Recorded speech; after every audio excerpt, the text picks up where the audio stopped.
잠언 13장 14절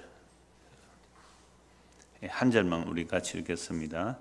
지혜 있는 자의 교훈은 생명의 셈이니 사망의 그물에서 벗어나게 하느니라. 아멘. 오늘 이 한 절 가지고 말씀을 드리려고 합니다.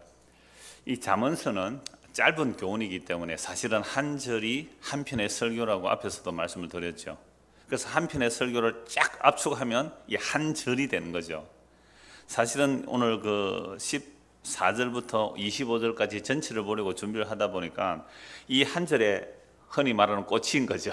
이 한 절을 쭉 준비하다 보니까 도저히 나머지 구절을 들어갈 수가 없었어요. 그래서 제목이 생명의 셈인데요. 우리 방금 찬송도 그 찬송을 했고요. 그래서 지혜 있는 자의 교훈은 생명의 셈이니 사망의 그물에서 벗어나게 하느니라. 그래서 성경에서 참된 지혜자는 예수님이죠. 그래서 예수님께서 자기의 영, 즉 그리스도의 영을 구약의 선지자들에게 부어주니까 선지자들을 자신의 지혜가 아니에요. 성령의 감독으로 이 지혜의 말씀을 기록해 놓았습니다. 그래서 이 지혜의 말씀을 받아 전하는 자는 자기 말을 하는 게 아니잖아요.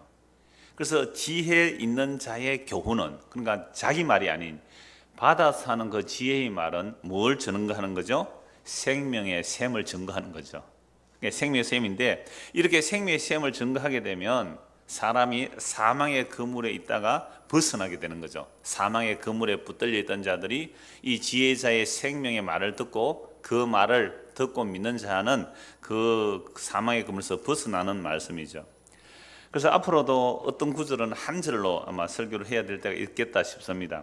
그래서 전에 처음에 한 절씩 하다가 너무 이거 다 하려면 10년 가도 다 못 하겠더라고요, 잠언서가. 그래서 막 한 10절씩 막 15절씩 이렇게 압축을 해서 했는데, 근데 또 반복이 돼요. 나중에 잠언서에만 생명의 셈이라는 게 한 4번 정도 나오기 때문에 그때는 좀 이렇게 빨리 넘어가고 오늘 충분히 생명의 셈이 뭔지를 좀 말씀을 드리려고 합니다. 그런데요, 우리가 성경의 어떤 단어를 접근할 때 생명의 셈이다 라고 할 때에 이 생명이라는 단어부터 좀 정리를 해야 됩니다. 여러분, 성경을 모르고 예수님을 믿지 않는 사람들도 생명이라는 단어를 사용합니다. 우리가 숨쉬고 밥 먹고 또 일하고 결혼하고 자녀 낳고 뭐 가정과 사회를 이루어가는 사람들 보고 살았다고 합니까? 죽었다고 합니까? 살아있다. 그래, 생명 있다라고 말하잖아요. 그러니까 우리가 말하는 생명하고 성경에서 말하는 생명이 달라요. 그러니까 우리는 지금 내가 살아있다고 생각하고 성경을 딱 봅니다. 근데 성경에는 무슨 단어가 나와요? 생명이 나오잖아요. 생명이라는 단어가 나온단 말이에요. 그럼 나도 생명이 있는데 성경에 생명이 있네. 그럼 우리가 예수를 믿으면 생명을 준다 이렇게 말할 때는 어떤 생명을 생각합니까? 내 생명이 더 풍성해지고 온전해지고 내 생명이 영원해지고 천국에도 내 생명이 가는 것처럼 생각을 한단 말이에요. 그런데 성경은 전혀 생명을 그렇게 말하지 않습니다. 이미 우리를 뭐라고 말씀합니까? 허물과 죄로 죽었다고 말씀하거든요. 그래서 예수님을 따르려 한 자가, 어떤 자가 예수님, 우리 아버지 장사 지내놓고 그렇게 예수님을 따르겠습니다 라고 했을 때 예수님 뭐라고 말씀하세요? 죽은 자는 죽은 자에게 맡기고 너는 나를 따르라. 아니, 죽은 자가 어떻게 장사 지냅니까? 그러니까 죽은 자를 장사 지내는 자나 둘 다 뭐예요? 죽은 자다. 이런 관점에서 성경에 들어서 생명이라는 단어를 봐야 되죠. 그렇지 않다면 우리는 생명 이러니까 기존의 내 생명을 풍성하게 하고 이 생명을 그냥 죽어서도 연장시키고 싶은 그런 나의 육적 자아로 똘똘 뭉쳐진 아담의 타락 이후로 자기 주체성, 자아를 자기 생명으로 착각하고 살아가는 거예요. 마귀는요, 타락한 이후에 우리에게 형성된 그 자아성, 그 주체성을 그거 네 생명이야 이렇게 말해요. 그러니까 너 그거 죽어 이러고 하면 큰일 난 것처럼 여기잖아요. 그래서 성경에서 이 생명이라는 말을 할 때는 이미 창세기 3장에서 타락한 인간의 생명, 즉 허물과 죄로 죽은 상태, 이 상태에서 생명 없음, 땅의 티끌 이렇게 보고 생명이라는 것은 하나님께서 자기 백성들에게 생명을 주셔야 되구나 이렇게 접근을 안 하면 항상 내 생명이 잘 되는 것. 그래서 우리 축복할 때는 내 영혼이 잘된 같이 내가 범사에 잘되고 강건을 원하노라 이렇게 축복하는 찬송도 있지만은, 그러니까 우리의 생명 이것이 허물과 죄로 죽은 생명입니다. 여러분, 이렇게 인정할 사람 누가 있을까요? 내가 태어나서 나의 욕구가 있잖아요. 어릴 때는 생존의 욕구가 있을 것이고 좀 자라면 사회적 욕구가 있을 거예요. 사회적 욕구에는 인정받고자 하는 욕구가 있단 말이죠. 인정받고자 하는 욕구가 나에게만 있는 것이 아니라 다른 사람도 있으니까 이게 인정투쟁을 하는 겁니다. 그러니까 사람들 다 그렇게 살아가죠. 그러니까 기존의 내 생명이 이름이 영광스러워지고 확대되고 영원해지기를 원하는 이 생명이라는 단어를 가지고 성경에 접근하게 되면 이건 엉터리가 되는 거죠. 오히려 이런 생명이라는 단어를 가지고 오면 그런 생명은 죽은 생명이다, 타락한 생명이다, 그런 생명이 죽어야 된다라고 말해야 되죠. 그런데 이런 말을 누가 받을 수 있을까요? 얼마나 당황스러운 말입니까? 나는 내가 살기를 원하는데 내 자아가 더 견고해지고 내 자아가 확장되기를 원하고 내 자아가 영원히 이어지기를 원하는데 너 그거 죽어야 돼 라고 말하는 것이 성경에서 생명이라는 단어예요. 우리가 단어 하나하나도 사실은 성경적 의미로 다 재해석을 해야 됩니다. 복이라는 개념도 마찬가지잖아요. 천국이라는 개념도 마찬가지고요. 그래서 항상 내 중심성, 자기 중심성에서 벗어나서 정말 이 자기 중심의 재임이 드러나는 것이 성경에서 말하는 생명이 우리에게 다가오는 것이죠. 제가 읽었는지 들었는지 아주 오래된 어릴 때의 기억이라서 아마 각색이 될 겁니다만은 우리나라에서 전해오는 이야기예요. 어떤 산골에 나무꾼 부부가 살고 있었습니다. 늙은 나무꾼 부부예요. 자, 어느 날 남편이 나무를 한 짐 지고 오는데 할머니가 할아버지를 보니까 갑자기 너무 젊어 보이는 거예요. 당신이 왜 이렇게 젊어 보여요? 글쎄 무슨 일이지? 옛날에는 글도 잘 없었잖아요. 내가 오늘 나무를 하다가 어느 샘물을 마시는데 그게 효과가 있었는지 하고는 그 다음 나가서 샘물을 또 마시고 왔어요. 더 젊어졌어요. 이야, 이게 생명수 샘이 아니죠. 이게 무슨 물이에요? 젊게 해주는 물이구나. 그래서 이걸 알고는 할아버지가 가서 너무 많이 마셔버렸어요. 갓난 아기가 돼서 응애 그러면서 이거 오도 가도 못하고 있는 상황. 이런 얘기 들어보셨죠? 자, 이 얘기는 뭘 교훈하고자 이런 얘기를 했을까요? 아무리 좋은 것이라도 너무 과도한 욕심을 내지 말라, 흔히 이렇게 교훈을 하는 거죠. 근데 저는 이런 얘기를 보면서 오히려 이렇게 보는 거죠. 이 이야기 속에도 근원적인 생명에 대한 갈증이 있구나. 우리가 이미 에덴 동산에서 생명에서 끊어진 상태로 태어났기 때문에, 그러나 그 저변에, 그 깊고 깊은 그 우리의 심청에 영원한 생명에 대한, 그 생수에 대한 갈급함이 있구나, 저는 이렇게 보는 거죠. 그래서 인간이 태어나서 늙고 병들고 죽어가는 것은 어느 누구도 예외가 없습니다. 이런 인생을 보면서 영원히 젊게 살 수 있는 그 생명의 힘을 원하는 것은 인지상정이죠. 이러한 생명을 목숨이라고도 할 수 있죠. 그러니까 이런 목숨, 이런 생명 하는 것은요, 생물학자가 보는 생명, 목숨 이런 거 있을 수 있잖아요. 여러분, 생물학자가 생명이라고 할 때에 어떤 것을 생명이라고 할까요? 자기 복제가 돼야 돼요. 세포가 자기 분화가 일어나야 생명이 있는 거죠. 그리고 자기 후손을 남길 수 있는 생식 능력이 있어야 되는 것이고요. 그래서 노새는 살아있지만 생식 능력은 없거든요. 노새는 그 생식 능력이 없어요. 그럼 뭐 살아간 거예요? 죽은 거예요? 이럴 때 우리 하는 표현이, 문학적 수사적 표현이 뭐예요? 살아있으나 죽은 자다. 그러니까 생물학자는 생명의 반응을 가지고 생명이 있다 없다 이렇게 생물학자가 말하지만, 문학가들은 살아있으나 죽은 자다라는 표현을 함으로써 생물학적 차원을 넘어서는 생명의 표현을 할 수 있죠. 자, 그러면 우리는 어떤 생명을 원해요? 생물학적으로도 살아있어야 되겠지만 무슨 생명도 있고 싶어요? 내가 죽어도 내 이름이 명예롭게 남기를 원한다. 그러니까 많은 사람들이 나의 죽음을 슬퍼할 수 있는 그런 생명이 되기를 원한다, 이렇게 말하잖아요. 또 하나의 욕구가 있어요. 종교적 생명의 욕구죠. 안 죽고 영원히 사는 것. 그래서 몸이 안 죽고 사는 영생교도 나오는 것이고, 죽었어도 다시 영원히 사는 그런 세계를 꿈꾸고 살아가요. 그러니까 이러한 이야기들의 그 저변, 그 심층 속에서도 저는 이렇게 보는 거죠. 사람들이 생명에 관해서 끊어졌기 때문에 무언가 생명에 대한 갈급함은 있구나. 그런데 그 생명의 갈급함을 진짜 지혜자는 생명의 샘을 바로 가르쳐 주는데, 사망으로 이끄는 어리석었고 또는 잘못된 지혜자도 아니죠. 거짓 지혜자들은 그 생명의 샘을 증거해 주는 것이 아니라 대체용품을 제시해 준단 말이죠. 이게 세상신입니다. 이 세상신은 우리로 하여금 영원한 생명에 잇대어 살도록 추구하게 하는 것이 아니라, 이미 생명에서 끊어져 버렸기 때문에 근원적인 생명, 원천적인 생명에 들어가지 못하도록 현재 눈에 보이는 것들을 추구하고 살도록 대체용품을 만들어줘요. 그래서 제가 처음에 생명의 샘물이라는 말씀을 볼 때에 생명이라는 단어를 해석하고 들어가야 된다 그랬잖아요. 우리가 기존의 생명이라고 정의하는 이 생명은 생명이 아니거든요. 이건 허물과 죄로 죽은 상태란 말이죠. 허물과 죄로 죽은 상태에서 생육하고 번성하고 살아갑니다. 그게 바로 이 세상 풍조를 따르고 이 세상 신에게 붙들려서 우리 육체와 마음이 본질상 원하는 대로 행하는, 그게 본질상 진노의 자녀로 살아가는 그 상태는 생명이 아닌데 이걸 생명이라고 이 세상 신이 속이고 있는 거죠. 이 세상 신에 붙들린 종교인들도 이 거짓말을 진짜처럼 대체용품으로 만들어내는 겁니다. 대체용품의 사람들은 그걸 대체용품을 추구하며 살아가다 보니까 결국은 영원한 그 근원적인 목마름을 해결하지 못하고 맨날 쫓아가는 거죠. 그래서 꿈과 비전을 얘기해 줍니다. 그러면 그 꿈과 비전을 향하여 달려가면 달려갈수록 목이 마르는 것이, 목이 갈증이 해소되는 것이 더 목말라져요. 아주 쉽게 뭐 초등학교에서 뭐 반에서 1등 한다 그러면 만족해요? 전교 1등, 전교 1등에서 만족해요? 전국의 1등, 세계 1등 이렇게 계속 추구하게 돼 있단 말이죠. 전혀 안식이 없잖아요. 이건 가정도 마찬가지, 회사도 마찬가지, 교회도 마찬가지입니다. 지난주에도 말씀드렸습니다마는 주일날 말씀드렸죠. 정말 우리가 자족합니까?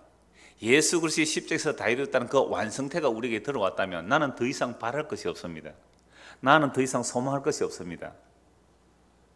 내가 지금까지 살아온 것도 과분한 은혜입니다. 죽어 마땅한 자잖아요. 그럼 기도할 때만 죽어 마땅한 자를 이렇게 입에 발린 소리 하지 마시고 진짜로 우리의 삶의 현장에서 죽어 마땅한 자임을 지금까지 살려줬다는 것은 과분한 거 아니에요? 살아있을 가치가 없는 자들이잖아요. 근데 입으로는 허물과 죄로 죽은 우리를, 죽어 마땅한 우리를 말은 잘하더라. 기도하고 돌아서면요, 아, 내 기도 잘했나 못했나 이게 아직도 오늘 내 기도 어땠어요? 아, 은혜로웠습니다 하면 기분 좋아하고, 기도할 때 뭐 그 더듬거리고 말이지, 좀 틀리게 말해서 얼굴을 벌게 해가지고, 이게 무슨 살아있는 생명의 모습이에요? 아직도 이건 육적 자아예요. 우리는 사실 그렇게 살아가죠. 이게 대체용품을 자꾸만 제공해버리는 겁니다. 교회와도 끊임없이 대체용품을 마련해 주는 거죠. 이게 육신의 정욕과 안목의 정욕과 이생의 자랑에 빠지게 만들어버림으로 영원한 생명으로 가는 길을 차단하고 있는 이 세상 신의 일들이에요. 근데 사람들은 뭘 좋아해요? 진짜 생명의 근원보다 대체용품을 더 좋아한다니까요. 잠언 13장 25절 한번 보십시오. 다음 문제 보겠습니다만은, 대체용품에 이제 빠지게 되면, 진짜 생명의 샘물에 접근하지 못하고 대체용품에 들어가게 되면 25절입니다. 의인은 포식하여도 악인의 배는 줄이느니라. 의인은 이미 생명의 샘물을 마시면 뭘 할 수 있는 거죠? 포식이란 거죠. 더 이상 목마름이 없는 거죠. 배 부른 거예요. 근데 악인은 어때요? 악인의 배는 줄인다는 거죠. 여러분, 사실 세상에서 악인이 잘 삽니까? 참 착하고 바르게 사는 사람이 잘 살아요? 악인이 잘 살아요. 시편 73편 보십시오. 악인은 형통하고 의인이 고난받는다고 하나님 살아계십니까? 그렇게 의심이 들었잖아요. 이 대한민국도 마찬가지거든요. 악한 자들이 형통하게 잘 살아요. 정말 정직하게 세금 제대로 내고, 정말 직원들 뭐 복지후생 제대로 해주고, 그러면서 크게 부자 되는 경우가 힘들어요. 그러니까 여기서 이 말씀, 의인은 포식하여도 악인의 배는 줄인다, 이 말은 단지 이 세상의 육적인 얘기를 하는 게 아니죠. 그래서 의인은 생명수 샘물에 만족하며 살지만 악인의 배는 줄이는 거죠. 그러니까 악인이라는 것은 대체용품, 생명의 샘에 접근하지 못한 대체용품에 붙들려 있기 때문에 이 사람은 끊임없이 배가 고픈 거예요. 그래서 연말에 시상식 하면 늘 하는 말이, 나는 아직도 배가 고픕니다. 1등상 받아놓고도 나는 아직도 배가 고픕니다. 악인의 배는 줄이는 거예요. 끝이 없어요. 인간의 탐심은 끝이 없거든요. 그렇다면 우리가 정말로 생명의 샘인 예수 그리스도를 먹고 마셨습니까? 그렇다면 더 이상 배고픔이 없는 거예요. 물론 우리나라도 아주 짧은 시기에 격변기를 거쳤잖아요. 어제가 지난 주일에 한국 전쟁이었죠. 한국 전쟁 때요. 희한하게 그때에 기근과 흉년이 막 겹쳐서 왔습니다. 한 해는 가뭄으로 기근이 되게 심하면 그 다음에는 홍수로 그냥 다 쓸어가 버리는, 전염병이 창궐하고 정말 힘든 시대였거든요. 그때 사람들의 인사가 뭐였습니까? 진지잡수 있었습니까? 어른들한테는 밥 먹나, 밥 먹고 사나, 이게 인사였거든요. 왜? 배가 고팠거든요. 그런데 한국 전쟁 이후에 이제 남북 38선 분단선이 꺼지고 남은 빨치산이 있잖아요. 그러니까 빨치산하고 경찰하고, 낮에는 경찰이 들어오고 밤에는 빨치산이 들어오고 서로 죽고 죽이는 상황 속에서 밤에 목이 베어질지 어떻게 알아요? 그래서 아침에 일어나면 인사가 뭡니까? 밤새 안녕하십니까? 그게 시대의 인사예요. 인사 말을 보면 그 시대의 문화를 읽을 수 있잖아요. 그럼 요즘 인사는 무슨 인사입니까? 먹고 살만 하거든요. 그래서 전부 건강에 대한 인사예요. 한번 보세요. 건강에 대한 인사. 이 건강 인사를 이제 넘어서서 육신의 정욕이 끝나면 안목의 정욕이 나오는 거죠. 그래서 대한민국은 무슨 열풍이 불어요? 외국에서도 성형 관광하러 오잖아요. 상품으로 판매하는 거죠. 전부 외모 지상주의로 나가게 돼 있단 말이죠. 보암직한 거. 그뿐 아니죠. 뭐 해외에서는 명품이 그만큼 가격이 안 하는데 한국에는 더 비싸게 받아도 잘 팔린대요. 그리고 연속되는 연휴가 되면 아예 공항에 주차할 공간이 없을 정도로. 그러니까 사람들끼리 이제 뭘 하느냐면 보암직한 것을 자랑하는 시대가 되어버렸단 말이죠. 그런데 그게 사실은 또 만족을 못해요. 그냥 무엇으로도 만족할 수 없기 때문에 다시 25절 보십시오. 의인은 뭐요? 포식하여도 뭐 그거 안 해도 부러움이 없잖아요. 다른 사람들이야 뭘 어떻게 해도 나는 그리스도로 만족하면 그게 부러울 게 없단 말이에요. 근데 악인은 어때요?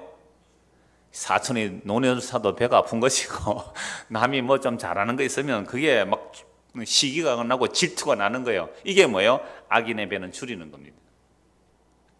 자, 그렇다면 왜 인생들이 이렇게 세상의 것들에 의하여 갈망하고 갈증을 느끼느냐? 이게 뭐라고 그랬어요? 생명의 셈에서, 생수의 근에서 끊어졌기 때문에 그래요. 그래서 이렇게 보니까 창세기에서 이 생명에 끊어진 얘기, 또는 신명기에서, 또 예레미야에서, 에스겔서에서, 요한복음에서, 요한계시록에서 쭉 생명 이야기가 다 흐르고 있더라니까요. 생명 이야기가. 그래서 쭉 한번 찾아가 보시면 될 거예요. 창세기 2장을 한번 찾아봅시다. 창세기 2장 8절입니다. 여호와 하나님이 동방의 에덴에 동산을 창설하시고 그 지으신 사람을 거기 두시니라. 여호와 하나님이 그 땅에 보기에 아름답고 먹기에 좋은 나무가 나게 하시니 동산 가운데는 생명나무와 선악을 알게 하는 나무도 있더라. 강이 에덴에서 흘러나와 동산을 적시고 거기서부터 갈라져 네 근원이 되었으니, 이 강이 어디서 흘러나옵니까? 에덴에서. 그럼 에덴에서 나왔다면 어디서 흘러나오는 강이죠? 생명나무에서 흘러나오겠죠. 그래서 동산 중앙. 그리고 하나님께서 동방의 에덴에 동산을 창설하시고, 이래서 이게 뭐예요? 에덴의 동산. 그래서 사람들은요, 에덴의 동산 소설 보셨어요? 영화 보셨어요? 굉장히 많은 이 메타포를 사용하죠. 굉장히 많은 은유를 사용합니다. 그리고 우리가 뭔가 갈급함이 있어요. 사람들마다 갈증인데 이게 뭔지를 몰라요. 그래서 이 소설이나 영화에서 이 에덴 동산, 그 생명수가 흐르는 생명나무가 있었고 생명강이 흐르는 그 강에서 끊어졌다는 이미지를 가지고 소설을 쓰고 영화를 만드는 거죠. 형제가 왜 살인해요? 가인과 아벨이 왜 살인하고 가인이 왜 아벨을 죽여요? 아, 이 생명에서 끊어져서 그렇구나. 그렇잖아요. 이게 이제 소설이나 영화 같은 데서 보면 항상 가족의 갈등, 형제들 갈등, 이걸 뭐예요? 에덴의 동쪽. 이런 식으로 은유를 사용하는 거죠. 그래서 제대로 된 그 어떤 정말로 깊이 있는 고전 소설 또는 문학, 이런 것들은요, 성경을 모르면 사실 몰라요. 인간의 근원을 모르면 너무 얕아요, 내용들이. 그래서 이게 에덴 동산에서 생명나무가 있었는데 거기에서 강이 흘렀단 말이에요, 강물이. 강은 언제나 살리는 물이 흐르는 곳이잖아요. 강물을 가두면 돼요, 안 돼요? 안 되죠. 막으면 썩어요. 강물은 흘러가야 되는 거죠. 그래서 외국에서는 댐 막았다 다 흘러요.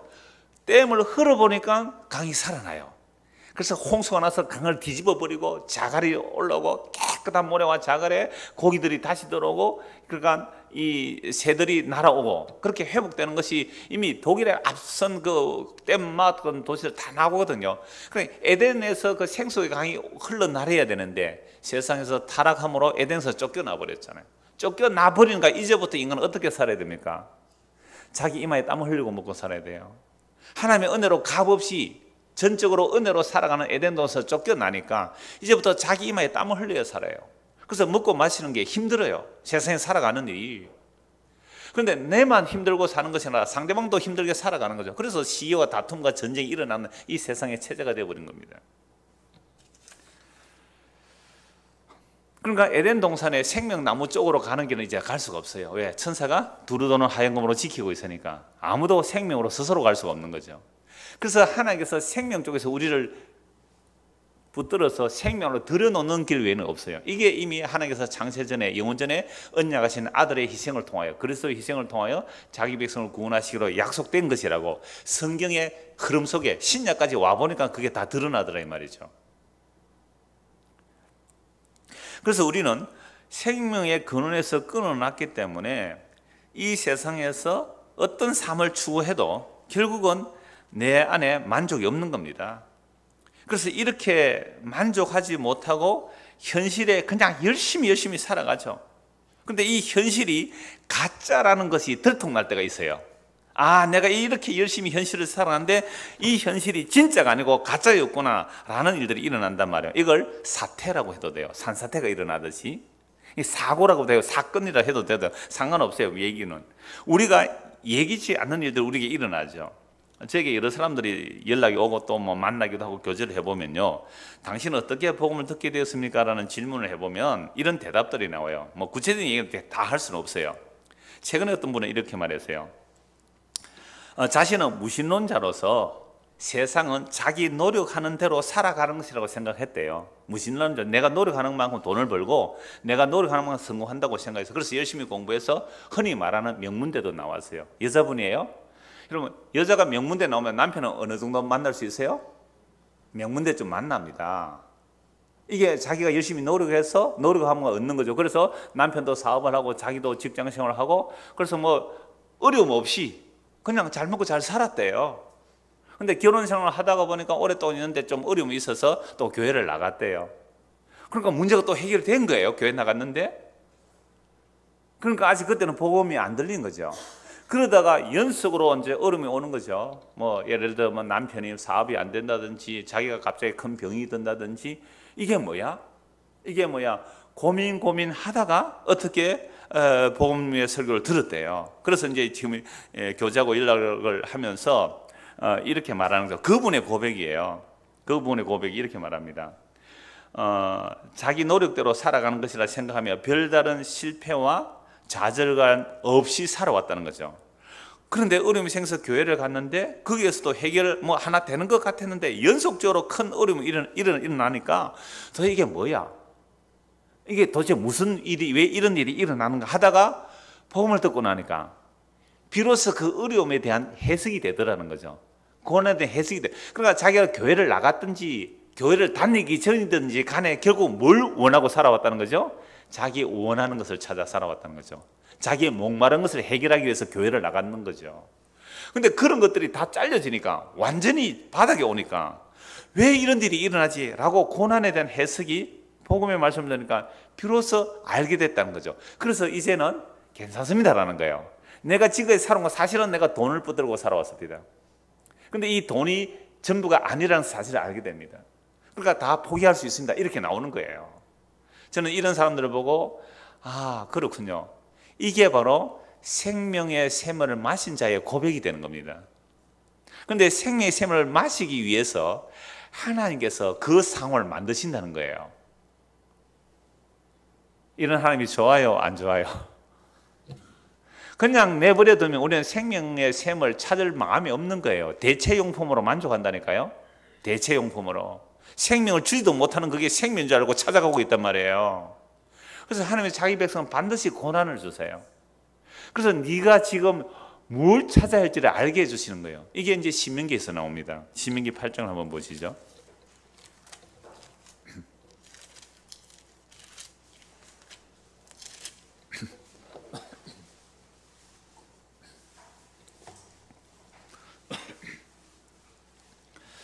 신명기 8장 1절부터 보겠습니다. 내가 오늘 명하는 모든 명령을 너희는 지켜행하라. 그리하면 너희가 살고 번성하고 여호와께서 너희의 조상들에게 맹세하신 땅에 들어가서 그것을 차지하리라. 내 하나님 여호와께서 이 40년 동안에 네게 광야길을 걷게 하신 것을 기억하라. 여러분 40년 동안 광야길을 걷게 하셨어요. 광야는 뭐가 없어요? 양식이 없고 물이 없죠. 거할 집도 없습니다. 40년 동안 왜 광야를 걷게 하셨냐라고 하면 이는 너를 낮추시며 너를 시험하사 네 마음이 어떠한지 그 명령을 지키는지 지키지 않는지 알려 하심이라. 너를 낮추시며 너를 줄이게 하시며 또 너도 알지 못하며 내 조상들도 알지 못하던 만나를 내게 먹이신 것은 사람이 떡으로만 사는 것이 아니요 여호와의 입에서 나오는 모든 말씀으로 사는 줄을 네가 알게 하려 하십니다. 이스라엘 백성이 출애굽에서 그렇게 오랜 기간이 아닌 이후에 12정탐을 보냅니다. 그랬더니 2명은 하나님의 약속하셨기 때문에 믿음으로 들어갈 수 있습니다라고 했고 10명은 못 들어간다 했거든요. 이게 민수기하고 신명기하고 내용이 좀 달라요. 그러니까 민수기에서는 하나님이 허락해서 정탐꾼을 보내는데 신명기는요 사람이 요청을 해요. 그러니까 이 두 가지가 나중에 다음 시간이 될 때 한번 말씀드리겠습니다만은 일단 약속을 믿고 가면 되는데 미리 정탐하게 된 것은 사람들이 쭉 돌아보고 와서는 우리는 절대 못 가겠다고 한 거죠. 못 가겠다고 했기 때문에 다시 그 20세 이상 광야에서 다 죽이는 과정이 40년 과정이에요. 그럼 20세 이하는 그 광야 40년을 살면서 뭘 배워야 됩니까? 40년 동안 배운 딱 한 가지가 뭐예요? 사람이 떡으로 사는 것이 아니라 하나님의 입에서 나오는 말씀으로 사는 그 한 가지 배우는 게 40년 걸려요. 그래서 20세는 다 죽고 여호수아가 가려면 약속의 땅에 들어가죠.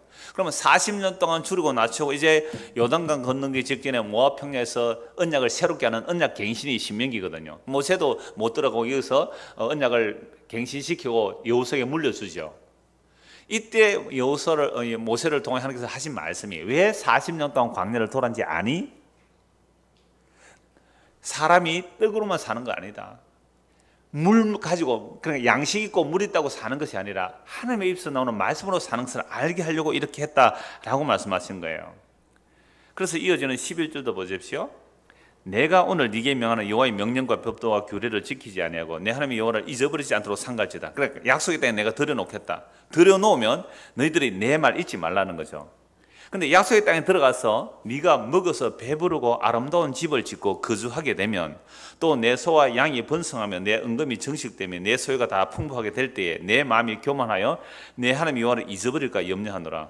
여호와는 너를 애굽 땅 종되었던 집에서 이끌어내시고 너를 인도하여 그 광대하고 위험한 광야 곧 불변과 정갈이 있고 물이 없는 간조한 땅을 지나게 하셨으며 또 너를 위하여 단단한 반석에서 물을 내셨으며 내 조상들도 알지 못하던 만나를 광야에서 네게 먹이시나니 이는 다 너를 낮추시며 너를 시험하사 마침내 네게 복을 주려 하심이었느니라. 자, 지금 이스라엘 백성들에게 모압 평야에서 언약을 갱신하면서 애굽에서 너희를 인도하여 광야 40년 단위한 이유가 뭐라고요? 사람이 떡으로만 사는 것이 아니라 하나님 입에서 나오는 말씀으로 사는 것이라고 말씀하시고 나서 이제 하나님께서 너희를 약속의 땅에 넣을 것이다. 약속의 땅에 들어가서 너희가 먹고 배부르게 되면 하나님을 잊어버리지 말라 그러죠. 먹고 배부르면 반드시 뭐라고 얘기하게 돼요? 교만하여서 하나님을 잊어버리는 거예요. 그럼 어떻게 해야 돼요? 다시 이스라엘 백성 어떻게 해야 됩니까? 줄이고 목마르게 해야 됩니다. 먹고 배부르면 하나님을 잊어버리니까 먹고 배부르게 되면 다시 줄이고 목마르게 해야 된다니까요. 그래서 줄이고 목마르게 한단 말이에요. 그래서 광야를 지날 때 그 광야에서 단단한 반석에서 물을 내셨다고 말씀하죠. 바울 사도는 이 반석을 뭐라 그래요? 그리스도라. 광야에서 그리스도가 너희를 따라다닌다 그래요. 광야 바위에서 물이 터진 건 그리스도예요. 그러니까 너희가 먹고 배부르면 그리스도를 찾지 않더라. 그럼 그리스도를 찾지 않으면 생수에서 끊어진 거잖아요. 반석에서 생수가 나왔기 때문에 그 반석은 그리스도인데 그리스도에서 끊어지고 먹고 배불러서 살게 된다면 어떻게 해야 된다고요? 다시 줄이고 목마르게 하겠다. 그러니까 부자 되는 게 저주예요. 먹고 배부른 게 저주라니까요. 제가 우리 한국 전쟁 전후 잠시 말씀을 드렸지만은 진짜 배고플 때는요, 교회당에도 열심히 나왔어요. 물론 하나님을 잘 알고 했든지 잘 모르고 했든지 간에 배고프는가 밥 달라고 기도를 많이 했어요. 이제는요, 기도할 게 없어요. 뭘 기도하시겠어요? 정말 생명에 관심이 없는 내 모습을 보고 그는 생명의 셈이신 그리스도에게 관심 없는 나와 우리의 자녀의 모습을 보고 금식하며 기도해야 되는데 먹고 배부르니까 그런 거 기도 안 해요. 그래 그동안 생명 찾아온 거 아니잖아요. 먹고 배부르기 찾아왔으니까 이제 떠나는 거죠. 그리스도에 떠나요. 대체용품에 붙들고 있어요. 대체용품. 그래서 하나님께서 먹고 배불러 되면 옛날에 광야를 지내면서 양식 없을 때 만나 먹었고 반석에서 물을 내셨던 것을 기억하라라고 하면서 16절 다시 보십시오. 네 조상들도 알지 못하는 만나를 광야에서 네게 먹이시니 이는 다 너를 낮추시고 너를 시험해서 마침내 네게 복을 주람이라. 마침내 복을 주는 이 복이 뭐겠어요? 줄이고 낮추기 위해서 뭘 복으로 주신다고요? 하나님 입에서 나오는 말씀이 니를 살린다는 이걸 알고 믿는 것이 마침내 복을 주신 거예요. 정확하죠? 그래서 우리는 마침내 복을 받는다니까 고생하고 살았는데 부자 되게 해줄 것이다. 마침내 아니에요. 그런 거 마침내 복을 주는 것은 줄이고 낮춰서 나는 이 만나로 못 살겠고 바위 나는 물로 못 살겠고 생수의 그늘이신 예수 그리스도 말씀이 육신 대신 당신으로 인하여 내가 살겠습니다. 요거 알게 하기 위해서 하나님께서 줄이고 낮추게 하시는 거예요. 자, 그렇게 해서 하나님께서 약속의 땅에 이스라엘 백성을 넣어 놓았습니다. 약속의 땅에 들어간 이스라엘 백성들이 먹고 배불렀습니다. 여호와 하나님을 찾았습니까? 찾지 않았습니까? 찾지 않았습니다. 그럼 어떻게 해야 되죠? 줄이고 낮추게 하셔야 되죠. 예레미야 2장 13절 보십시오. 예레미야 2장 13절입니다.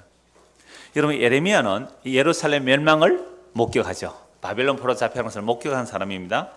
예레미야 2장 13절. 왜 멸망하는지, 왜 이스라엘이 북이스라엘 멸망과 남유다가 멸망하는지 정확하게 예레미야 2장 13절에 이렇게 말씀합니다. 같이 한번 읽겠습니다. 내 백성이 두 가지 악을 행하였나니 곧 그들이 생수에 거는 데는 나를 버린 것과 스스로 웅덩이를 판 것인데 그것은 그 물을 가두지 못할 터진 웅덩이니라. 자, 이스라엘 백성들이 하나님의 약속을 받고 약속의 땅에 들어왔습니다. 먹고 배불러졌습니다. 뭘 버려버려요? 생수의 근원이신 여호와 하나님을 버려요. 생수의 근원 여호와 하나님을 버리니까 뭘 요구해요? 왕을 요구해요. 눈에 보이지 않는 하나님의 왕됨을 버리고 눈에 보이는 왕을 요구한 거예요.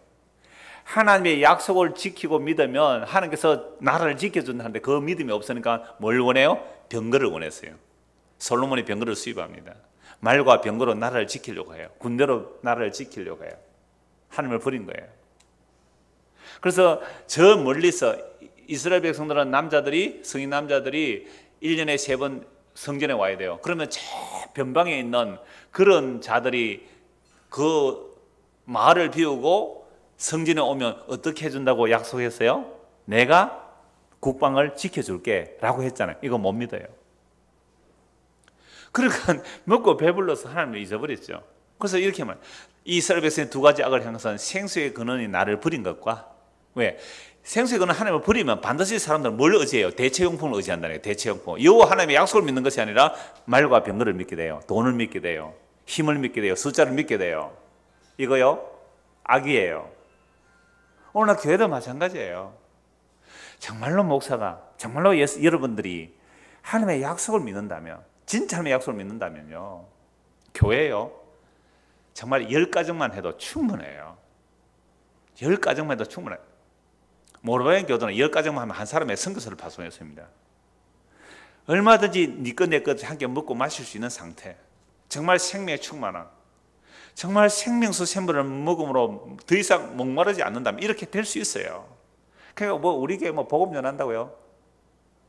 전혀. 정말 주님 우리 보실 때 너 아직도 목마르지? 너 목마르지 않니? 물어보실 거예요. 너 목마르지 않니? 예, 저는 더 이상 목마르지 않아요. 충분해요. 나 지금 사는 것도 과분해요. 그럼 네 것을 가지고 이웃과 함께 나눌 수 있겠니? 라고 물어보신다면 여러분 예스가 나오겠어요? 그러니까 우리는 생수의 영혼 하나님 버린 거예요. 뭘 믿고 사는지 보세요. 내가 뭘 붙들고 사는지. 이게 이스라엘 악이었어요. 그리고 스스로 웅덩이를 판 거죠. 왜요? 여호와 하나님의 약속을 못 믿다가 내가 나를 살려야 되잖아요. 내 것 지키기 바쁘죠. 내 것 지키기. 이게 두 가지 악입니다. 이런 나라 어떻게 하겠어요? 아까 신명기 8장에 마침내 복을 주려면 어떻게 이들을 망하게 해야 되죠. 마침내 복을 주려면. 그래서 바벨론이 쳐들어와요. 북이스라엘 이미 아수르에 멸망했고 바벨론에 쳐들어 완전히 망해버려요.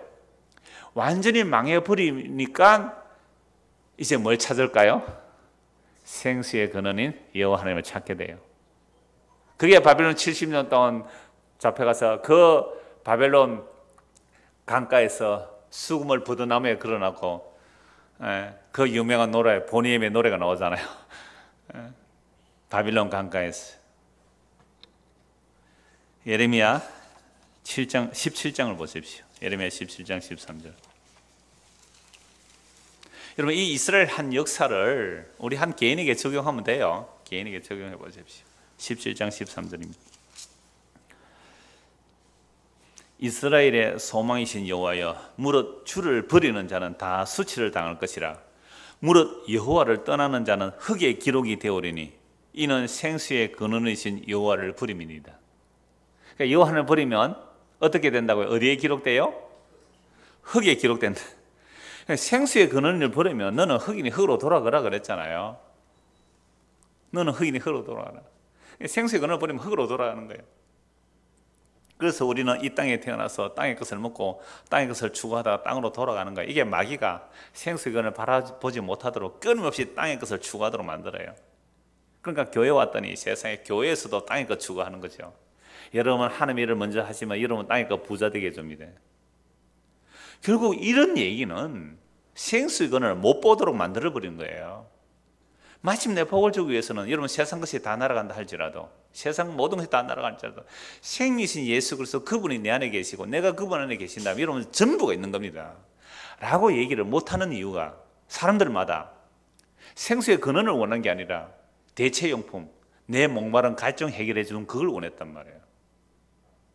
그러니까 목사가 사람들의 비위를 맞춰주기 위해서 사람들이 원하는 가려운 불을 긁어주는 거죠. 여러분 이렇게 기도하십시오. 이렇게 헌신을 하십시오. 이렇게 11조를 하시고 이렇게 주일 성수를 하시면 여러분들이 원하는 소원이 이루어지고 복을 받을 것입니다. 자, 카네기를 보십시오. 얼마나 11조 자례가 어마어마한 부자가 되지 않았습니까? 그 부자 돼서 많은 일, 좋은 일을 하지 않았습니까? 차라리 좋은 일을 하기 전에 적대적 합병하지 말고 직원 정리해고해서 자르지 말고 그러는 것이 더 나은 거 아니에요? 재벌이 그냥 재벌이 되는 거예요? 남 죽여서 재벌되는 거죠. 이런 시각이 없는 거죠. 그래서 우리에게 생수의 근원이신 그 생수의 근원을 버리는 것이 결국 땅을 티끌로 돌아가는 거죠.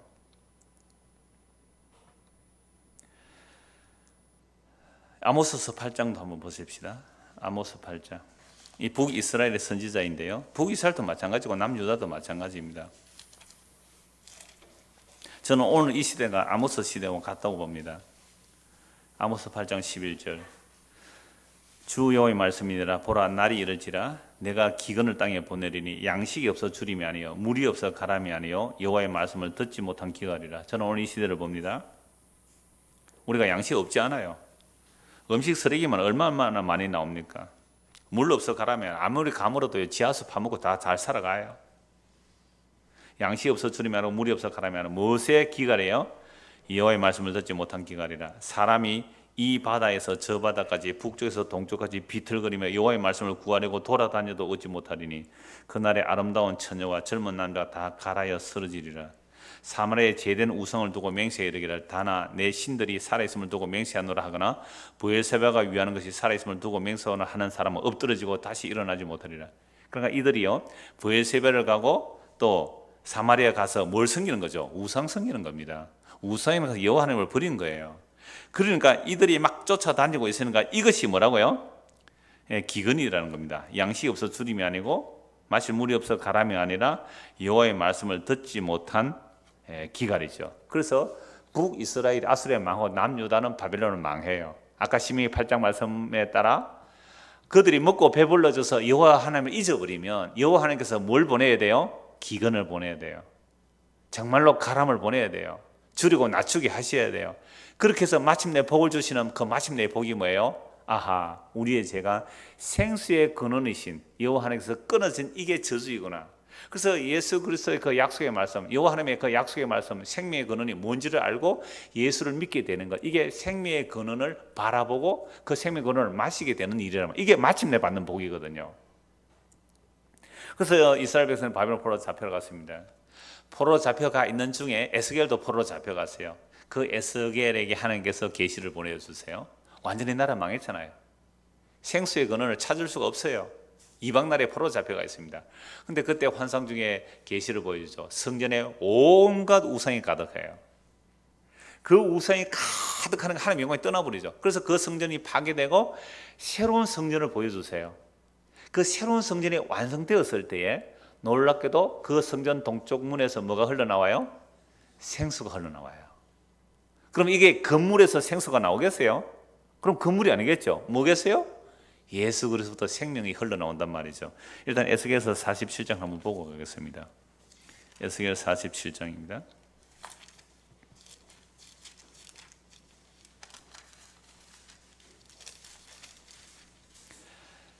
1절 그가 나를 데리고 에스겔 47장 1절입니다.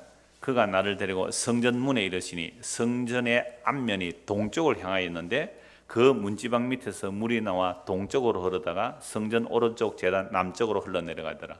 에덴의 동쪽으로 강물이 흘러나서 네 줄기로 흘러나오듯이 성전 동쪽 문은 항상 여호와 하나님이 드나드시는 곳이에요. 왕이 하나님 앞에 예배하는 곳이고요. 성전 동쪽 문으로 뭐가 흘러나와요? 물이 흘러나와요. 물이. 이 뭐 건물이 뭐 누수가 된 겁니까? 그런 게 아니잖아요.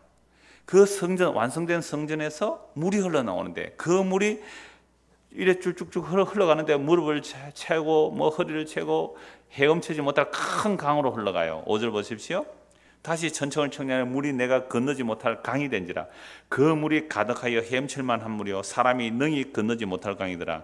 그가 내게 이르시되 인자야 네가 이것을 보았느냐 하시고 나를 인도하여 강가로 돌아가게 하시기로 내가 돌아가니 강 좌우편에 나무가 심이 많더라. 그가 내게 이르시되 이 물이 동쪽으로 향하여 흘러 아라바로 내려가서 바다에 이르니 이 흘러내리는 물로 그 바다의 물이 되살아나리라.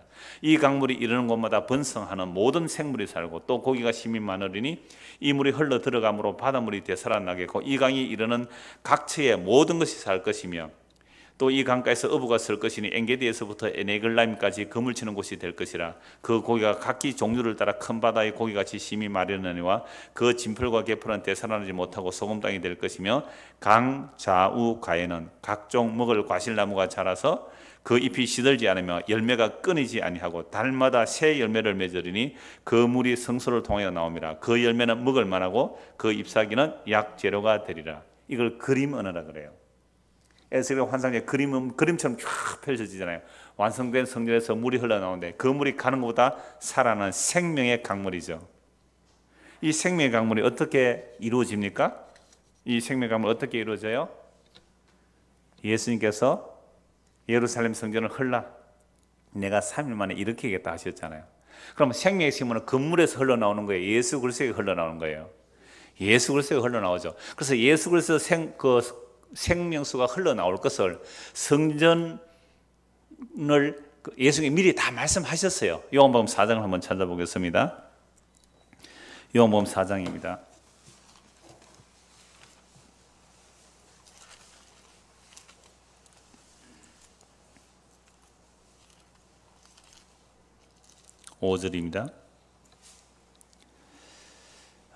사마리아에 있는 수갈하는 동네에 이르시니 야곱이 그 아들 요셉에게 준 땅에 가깝고 거기 또 야곱의 우물이 있더라. 예수께서 길 가시다가 피곤하여 우물 곁에 그대로 앉으시니 때가 6시쯤 되었더라. 사마리아 여자 한 사람이 물을 기르러 왔으며 예수께서 물을 좀 달라 하시니 이는 제자들이 먹을 것을 사러 그 동네에 들어갔음이라. 사마리아 여자가 이르되 당신은 유대인으로서 어찌하여 사마리아 여자인 나에게 물을 달라 하나이까 하니 이는 유대인이 사마리아인과 상종하지 아니함이라. 유대인들은 사마리아 동네를 돌아서 갑니다. 갈릴리 사람이 예루살렘 오려면 사마리아 동네 돌아서 가고 예루살렘에서 갈릴리 갈지라도 사마리아 돌아서 가요. 그 정도로 사마리아 사람과 상종을 하는데 예수님이 일부러 이 사마리아 동네로 가시고 사마리아 우물가에 앉으셔서 누구를 기다리고 계세요? 그 여자 오실 줄 알고 기다리고 계세요. 그래서 물 좀 주시오라고 하니까 당신은 유대인인데 왜 나에게 물 달라고 하느냐라고 말을 하죠. 그때 예수님 말씀합니다. 10절 예수께서 대답하여 이르시되 네가 만일 하나님의 선물과 또 네게 물 좀 달라 하는 이가 누구인 줄 알았다라면 네가 그에게 구하였을 것이고 그가 생수를 네게 주었으리라. 그럼 하나님의 선물이 뭐예요? 예수 그리스도 자신이죠. 자신이 생수잖아요. 그런데 보세요. 이 사마리아 여인 남편이 몇이었어요? 5이었고 지금 사는 6번째 남편도 자기 남편이 아니래요. 이걸 막 바람기 많은 여자 뭐 이렇게 보는 사람도 있지만 저는 어떤 주석을 보니 이렇게 해놨어요. 저는 이게 상당히 일리가 있다고 보는데 고대에 여자 혼자 살기 힘들어요. 과부가 되었거나 한다면 그냥 밭을 갈 수 없잖아요. 혼자서. 그럼 누구 도움을 받아야 돼요? 남자의 도움을 받아야 돼요. 이걸 흔히 우리는 기둥서방이라고 기도해요. 그러니까 뭐 어떤 남자가 좀 도와주다가 실증 나면 버리니까 또 다른 남자 이렇게 6번째 남자 이렇게 참 기관 운명이죠. 그래서 막 부끄러웠던지 대낮에 물 길러 온 거죠. 그때 예수를 만난 겁니다. 그래서 내가 누구인 줄 알고 그래 하나님의 선물이 무엇인 줄 알았다면 네가 그에게 구했을 것이고 생수를 내가 너에게 주었을 것이다 라고 말을 하죠. 11절 보십시오. 여자가 이르되 주여 물기를 그릇도 없고 이 우물은 깊은데 어디서 당신이 그 생수를 얻겠습니까? 알아들어요? 못 알아들어요? 전혀 못 알아봤습니다. 이 여자는 무슨 물요? 마시고 목마른 그 물이고 예수님은 영원한 생명수를 말하는데 못 알아듣죠. 당신 두레박도 없는데 무슨 물을 길어 나에게 준단 말입니까? 라고 하죠. 우리 조상 야곱이 이 우물을 우리에게 주셨고 또 여기서 자기와 자기 아들들과 짐승이 다 마시던데 당신이 야곱보다 큽니까? 예수께서 대답해 이르시되 이 물을 마시는 자마다 다시 목마르거니와 내가 주는 물을 마시는 자는 영원히 목마르지 아니하리니 내가 주는 물은 그 속에서 영생하도록 솟아나는 샘물이 되리라. 여자가 이르시되 주여 그런 물 내게 주사 목마르지도 않고 또 여기 물 기르러 오지도 않게 없어서. 아직도 무슨 소리 하는 거예요? 동문서답이죠. 못 알아듣습니다. 우리도 마찬가지잖아요. 예수님께서 내가 목마르지 않는 생수를 준다 그러니까 은행 통장에 돈이나 안 떨어졌으면 좋겠습니다. 뭐 이러고 있는 거나 똑같잖아요. 물 길러 안 얻어도 되겠습니다. 그런 물이 있다면. 그래서 남편 불러오라. 없습니다. 맞다. 없다는 말이 맞다. 이 말씀 쭉 하고 나니까 여자 깜짝 놀라죠. 19절 여자가 이르되 주여 내가 보니 선지자로소이다. 그러니까 이 여인이 보세요. 사마리아 여인인데 지금 어떤 상태예요? 정말 목마른 상태잖아요. 삶이 기구해요. 줄이고 낮추어졌잖아요. 이보다 더 줄이고 낮추어진 게 어디 있어요? 여러분 남편 5째, 이후 6째 남편에게 살고 있는데 그것도 네 남편 아니고 이 기구한 여인에게 얼마나 목말라요? 얼마나 갈급해요? 이 여인에게 지금 예수님께서 뭘 주러 오셨어요? 생수를 주러 오셨죠. 그런데 알아들어요? 못 알아들어요? 전혀 못 알아듣죠. 그래서 이제 예배에 대한 질문을 합니다. 당신 선지자 한번 물어봅시다. 우리 조상은 여기서 예배한다는데 유대인들은 예루살렘이라 하는데 어디서 예배해야 됩니까? 예수님 대답하죠. 21절 예수께서 이르시되 여자여 내 말을 믿어라. 이 산에서도 말고 예루살렘에서도 말고 너희가 아버지께 예배할 때가 이르리라. 너희는 알지 못하는 것을 예배하고 우리는 아는 것을 예배하노니 이는 구원이 유대인에게서 남이라. 아버지께 참되게 예배하는 자들은 영과 진리로 예배할 때가 오나니 곧 이때라. 아버지께서는 자기에게 이렇게 예배하는 자들을 찾으시니라. 하나님은 영이시니 예배하는 자가 영과 진리로 예배할지니라. 예배에 대해서 예수님 말씀하시죠. 지금 사실은 예수님께서 그 여자에게 찾아가셔서 이 생명의 말씀을 주시는 것, 생수를 주시는 이것이 예배예요. 이때라 그러니까 바로 이때라 그랬잖아요. 그 사마리아 여인이 예수를 만나는 있는 그 현장이 예배의 현장이 되는 겁니다. 이 여자가 이르되 메시아 곧 그리스도라 하는 이가 오실 줄을 내가 아노니 그가 오시면 모든 것을 우리에게 알려주시리다. 굉장히 중요한 말씀 26절이죠. 예수께서 이르시되 네게 말하는 내가 그라 하시니라. 메시아 그리스도가 오시면 이 모든 걸 알려줄 건데요, 참된 예가 뭔지 알려줄 건데요 하니까 내가 그다. 정말 중요한 에고에이미라는 단어예요. 내가 생명이다, 내가 길이다, 내가 진리다. 예수님 하신 말씀이에요. 출애굽기 3장 14절에 모세가 여호와 이름을 물었을 때 내다 야훼라고 말씀해. 그 나다, 나는 스스로 있는 자다. 그 말이 바로 에고에이미, 히브리어를 헬라어로 번역할 때 그게 에고에이미예요. 나다, 내가 그다. 이 여자 뭘 만났어요? 생명수를 만난 거예요. 생수를 만난 거예요. 그래서 뭐라고 해요? 물 들기 위해서 왔다가 물동이 들고 왔는데 물동이를 내버려 두고 동네로 뛰어가서 내가 그리스도를 만났다, 이렇게 나오는 거죠. 물론 나중에 물동이 다시 들고 물길로 갔을 거예요, 제가 볼 때는. 그러니까 이게 뭔 얘기예요? 이게 생명의 샘을 마신 자구나, 생수를 마신 자구나. 이건 자기가 원했던 거예요, 예수님이 원한 거예요? 예수님이 원해. 이 여자는 꿈에도 생각 못했어요. 오늘도 나는 목말랐어, 물이나 길을 가야 되겠다. 물길로 온 그 여자에게 예수님이 친히 찾아오셔서 기다리시고 그 여자에게 예배가 뭔지를 말씀하시고 진짜 생명수인 자기를 주신 거예요. 그래서 뭐라고 말씀하세요? 내가 주는 물을 마시는 자는 영원히 목마르지 아니하리니 내가 주는 물은 그 속에서 영생하도록 솟아나는 샘물이 되리라. 너무너무 놀라운 말씀이죠. 요한복음 6장입니다. 요한복음 6장 보겠습니다. 53절. 너무 잘하는 말씀에서 읽고만 넘어가도 됩니다. 오병이어 기적 이후에 성령 양식 위에서 예수님을 따라온 수많은 무리들에게 너희가 성령 양식 위에서 일하지 말고 썩지 않는 양식을 위해서 일하라라고 하시면서 썩지 않는 양식에 대한 말씀을 하시는 겁니다. 53절. 예수께서 이르시되 내가 진실로 진실로 너희에게 이르노니 인자의 살을 먹지 아니고 인자의 피를 마시지 않으면 너희 속에 이 생명이 없느니라. 내 살을 먹고 내 피를 마시는 자는 영생을 가졌고 마지막 날에 내가 그를 다시 살리리니 내 살은 참된 양식이요 내 피는 참된 음료로라. 내 살을 먹고 내 피를 마시는 자는 내 안에 거하고 나도 그의 안에 거하나니 살아계신 아버지께서 나를 보내심에 내가 아버지로 말미암아 사는 것 같이 나를 먹는 그 사람도 나로 말미암아 살리라. 이것은 하늘에서 내려온 떡이니 조상들이 먹고도 죽은 그것과 같이 아니하여 이 떡을 먹는 자는 영원히 살리라. 예수님의 살과 피가 영원한 생명임을 이미 말씀하셨습니다. 요한복음 7장 37절 보십시오. 요한복음 7장 37절입니다. 명절 끝날 곧 큰 날에 예수께서 서서 외쳐 이르시되 누구든지 목마르거든 내게로 와서 마시라. 나를 믿는 자는 성경에 이른 것 같이 그 배에서 생수의 강이 흘러나오리라 하시니 이는 그를 믿는 자들이 받을 성령을 가리켜 말씀하신 것이라. 예수께서 아직 영광을 받지 않으셨으므로 성령이 아직 그들에게 계시지 아니하시더라. 성령이 임하지 않았는데도 이미 예수님이 말씀해 놓으셨잖아요. 누구든지 나를 믿는 자는 그 배에서 생수가 강처럼 흘러나리라. 이것은 더 이상 세상에 대한 목마름이 없다 이 말입니다. 예수님이 정말로 내 안에 생명으로 들어왔다면 더 이상 갈급함이 없어요. 갈증이 없다니까요.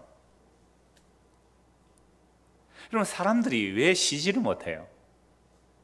왜 힘들어요? 여러분, 만족이 없기 때문에 그래요. 그러니까 자족이 안 되기 때문에 끊임없이 더를 외치는 거죠. 교회 가니까 너무 힘들어 죽겠단 말이에요. 아니, 세상에서 사는 것도 힘들어 죽겠는데 교회당에 온 이유가 뭐예요? 세상에 사는 힘을 좀 더 빨리 승진하거나 빨리 부자가 돼서 힘 좀 덜 들려고 교회 온 거잖아요. 그러니까 여러분들 전능하신 하나님을 믿으면 세상에서 요셉처럼 됩니다. 다니엘처럼 됩니다. 그러니까 여러분들이 금식하고 기도하시면 다니엘처럼 요셉처럼 아주 총리가 됩니다. 나는 이미 늦어서 안 될지라도 우리 자식은 총리가 되기를 원한다, 이런 마음으로 가지고 왔죠. 그러니까 그걸 딱 방법을 가르쳐 주는 거죠. 이렇게 하면 됩니다. 그러니까 보세요.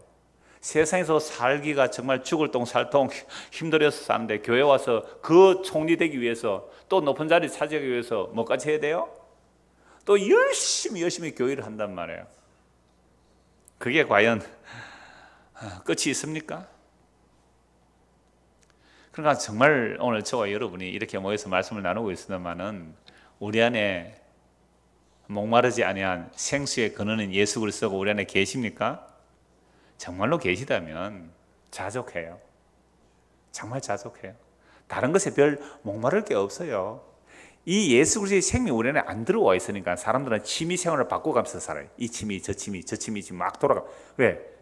인생이 지루하잖아요. 부부 사이도 근태기가 오잖아요. 그러니까 어떤 사람은 성욕에 빠져서 그쪽을 헤매는 사들 많아요. 그러니까 몸이 성욕이 안 따라가면요, 또 이상한 영상에 빠져가 돌아가는 사람이 있고요. 또는 온갖 것들을 다 대체용품이에요, 대체용품. 왜? 우리 안에 뭐가 없었어? 생명에 대한 풍성함이 없기 때문에. 그래서 우리 안에 진짜 예수 그리스도의 생명이 있다면 예수님께서 우리에게 오신 것은 멸망케 하려 함이 아니라 생명을 주시고 뭐 하러 오셨다고요? 더 풍성케 하기 위함이라. 그러니까 이 역사 속에서 우리가 예수 그리스도를 만나고 예수 그리스도가 우리에게 임하여서 목마르지 않는 그 생수를 맛보는 자라야만이 더 풍성을 원해요. 그래서 어떤 복음상 이런 게 있어요. 더 원합니다. 더 원합니다. 예수님 당신을 더 원합니다. 이런 복음서가 있더라고요. 그렇게 이 땅에서 예수 그리스도로 만족을 아는 자는 그게 부분이고 순간이거든요. 사실 우리가 이렇게 말씀 시간은 그래 예수님 나의 생명입니다, 나의 전부다 하지만 또 돌아서면 또 다른 목마름이 또 나온단 말이에요. 가다가 차만 막혀보세요. 버스 기다리는데 버스가 제대로 안 오보세요. 에이, 자가용 하나를 살걸, 이런 갈망이 또 나온다니까요. 9시라고 마치라고 신호옵니까? 그러니까 이러한 갈망이 정말로 생수의 근원이 예수님을 만나게 된다면, 적어도 우리가 말씀 듣고 말씀으로 교제하는 이 시간이라면, 이 시간은 뭐예요? 다 잊어버릴 수 있잖아요. 그래서 그 맛을 본 사람만이 더 원하게 되고, 이 역사 속에서 진짜 나는 더 이상 원하는 게 없습니다 라는 사람만이 진짜 영원한 그 생명수 강가를 소망하게 되는 겁니다.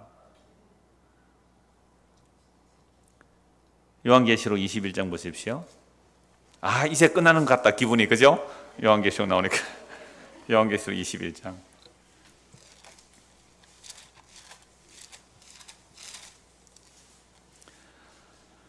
1절부터 보겠습니다. 또 내가 새 하늘과 새 땅을 보니 처음 하늘과 처음 땅이 없어졌고 바다도 다시 있지않더라.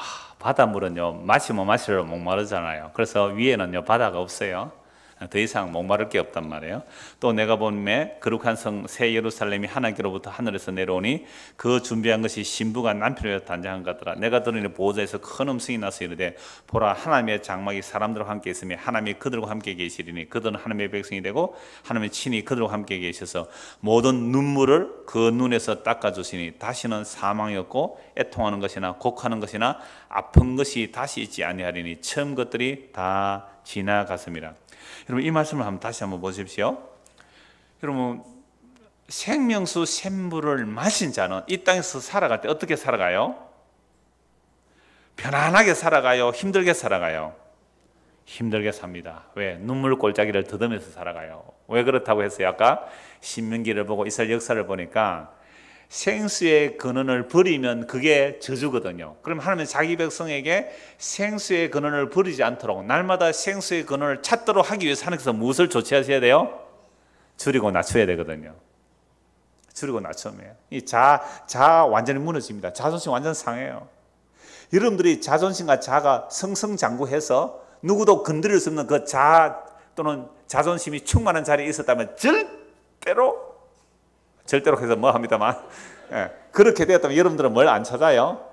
십자가에 못 박혀 죽은 예수가 생수의 근원이 된다는데 눈길도 안 줍니다. 어느 정도로 낮추어져야, 어느 정도로 깨어져야, 어느 정도로 무너져야 십자가에 못 박혀 죽은 그 예수가 우리의 생수의 근원이라고 눈이 떠여지겠습니까? 그러나 하나님께서 마침내 복을 주는 자들은 세상의 성공과 영광과 자기 이름과 자기 자존심과 자기 체면을 위해서 살아간 그 모든 것들이 완전히 말씀의 검에 의해서 황에서 무너져 내릴 때에 눈물 골짜기를 들으면서만 간단 말이에요. 그제서야 비로소 조그맣게 바늘구멍 같은 생수의 샘을 보게 되는 거예요. 제 어머니가 늘 전화가 오면 빨리 죽도록 기도해달라고 그러는데 제가 그러죠. 어머니, 자존심 그거 안 죽으면 천국 못 갑니다. 그 체면 그거 안 죽으면 그 천국 못 갑니다. 제가 그래요. 왜요? 병원에 누워서도 세상 걱정 혼자 다 하고 있어요. 손자 장가 시집가는 까지 걱정하고 있으니까 어떻게 거기 천국 가겠어요? 남보기에 맨날 그러고 있어요. 박집사 정신 차려서. 또 명예건세도 준다고 교회에서. 박명예건사 정신 차려서 지금 이 설교 듣고. 그 체면이에요, 체면. 여러분, 우리가 그러한 자리에 있었다면 정말 생명수 셈은 안 보여요. 그러면서 성수사 그랬잖아요. 우리의 자아가 하늘 보좌 꼭대기까지 뻗쳐 있더라고요. 그렇게 아마존 선교 밀림 그 목숨 바쳐 했는데 폐암 걸리고 자식은 말 안 듣고요. 하나님 왜 이럽니까 따졌대요. 그런데 하나님께서 십자가를 알게 해주셨더래요. 십자가를. 그 선교 마지막 순간에 십자가를 알고 나서 폐암 말기로 우리 이곳까지 와서 얼마나 눈을 부리부리 뜨면서 아세요 그거? 괌을 이제 폐암은 원래 목소리가 잘 안 나와요. 근데 폐암 말기에 우리한테 괌 주러 갔어요. 뽀록 나라고 우리의 자존심, 그 가짜 외식, 체면들 그 무너지라고. 그때에서야 마침내 복을 주시는데 그제서야 십자가에서 다 이루시고 그 십자가에서 영원한 생명수가 흘러나옴을 그제서 맛보게 되는 거예요. 이걸 예수 믿는다 그럽니다.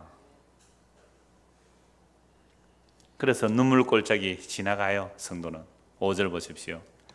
보좌에 앉으시니가 이르시되 보라 내가 만물을 새롭게 하노라 하시고 또 이르시되 이 말은 신실하고 참되니 기록하라 하시고 또 내게 말씀하시되 이루었도다.